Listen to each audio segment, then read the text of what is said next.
everybody. It's Karen, and I'm here with a story about Kwanzaa. Have you heard of Kwanzaa?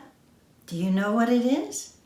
Well, I barely knew what it was myself, but this book helped me to understand it and like it. My First Kwanzaa. This is a wonderful book with bright, cheerful illustrations. It's by Karen Katz. It's about a little girl discovering her very first Kwanzaa. Hooray! Hooray! It's time to get ready for Kwanzaa. First, we get the kinara. It's made of shiny wood. I put in 7 candles, 3 red, 1 black, 3 green. We light a candle every night to celebrate a special idea. Mommy brings the kikombe, the unity cup, and you see it there? For each child, we place 1 ear of corn called muhindi on a straw mat. You see, that is reminiscent of the harvest in Africa, and that's where that idea comes from. My brother adds apples, yams, nuts, and squash. The fruits and vegetables, mazao, remind us of the end of the harvest and the beginning of the planting season.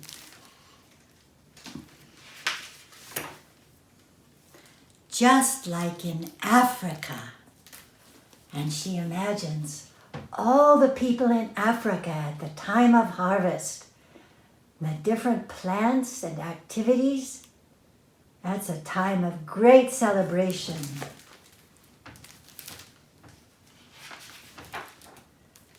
Umoja, unity. On the first day of Kwanzaa, neighbors come to visit. We ask, Habari gani? That means, what's the news? We laugh and talk and sing. We are friends and family. And so the first candle is lit, the candle for unity. And that's the idea for the first night.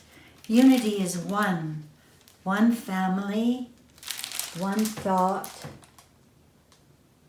one.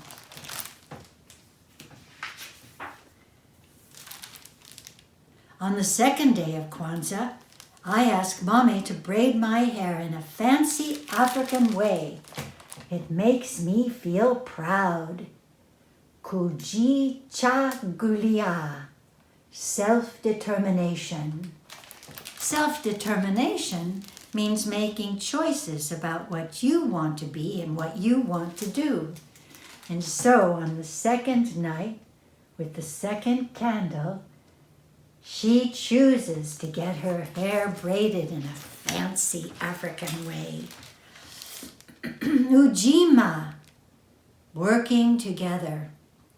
On the third day of Kwanzaa, we plant flowers in the lot next door. We all work together to make our neighborhood pretty.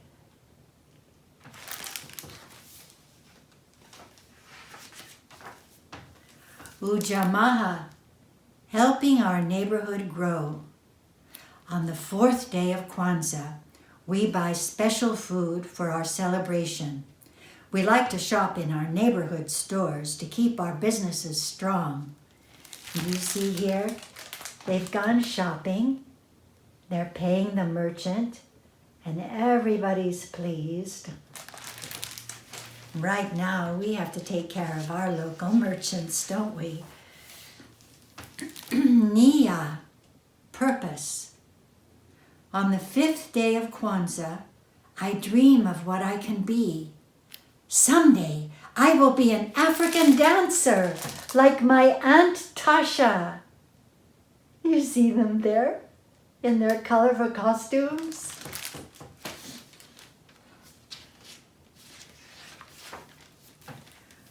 Kuumba, creativity.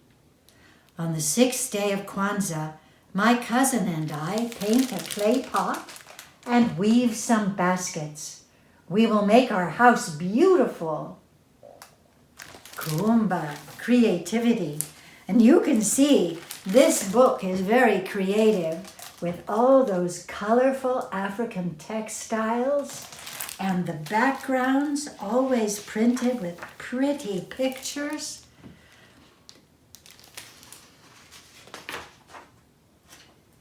Imani.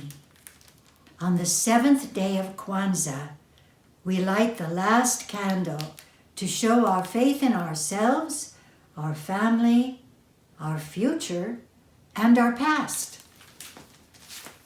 And here are the candles and the unified family. Having faith in the future is so important, especially if times are hard.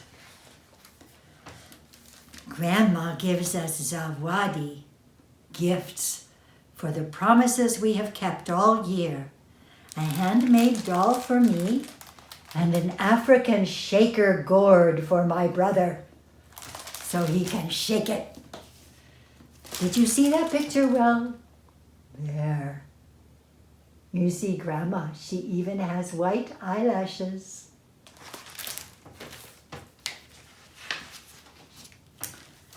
At last it is time for the feast. We call it Karamu. Friends come over and everyone cooks delicious African food. The house smells so good, spicy chicken and sweet yams. We all take a sip from the unity cup and share our wonderful meal.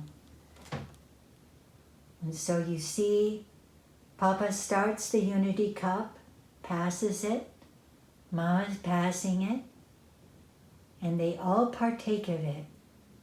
And it symbolizes unity, one family. We're all one human family, aren't we? Then we sing, dance, play music, and celebrate. Happy Kwanzaa! Happy Kwanzaa to everyone who's celebrating it.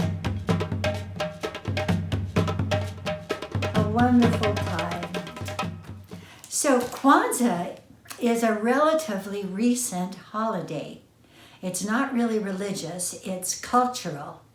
And it was invented in 1966 in response to the terrible Watts riots that took place in Los Angeles.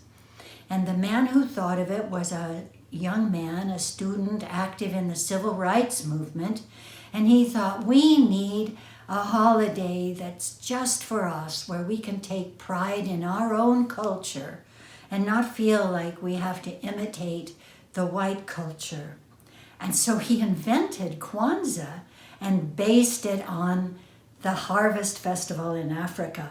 And that's how it came to be. And I love this book because she's done such a wonderful job of making the designs. They look like African textiles, and she's made a collage out of them and placed them on paper to make these illustrations.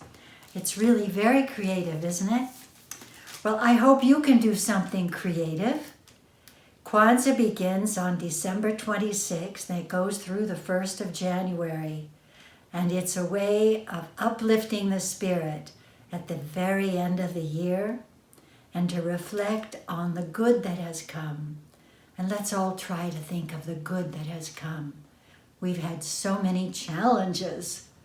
Oh, it's good to turn the mind to the positive too. What we learned, what we accomplished, what promises we kept. Well, that's it for Kwanzaa. See you next time.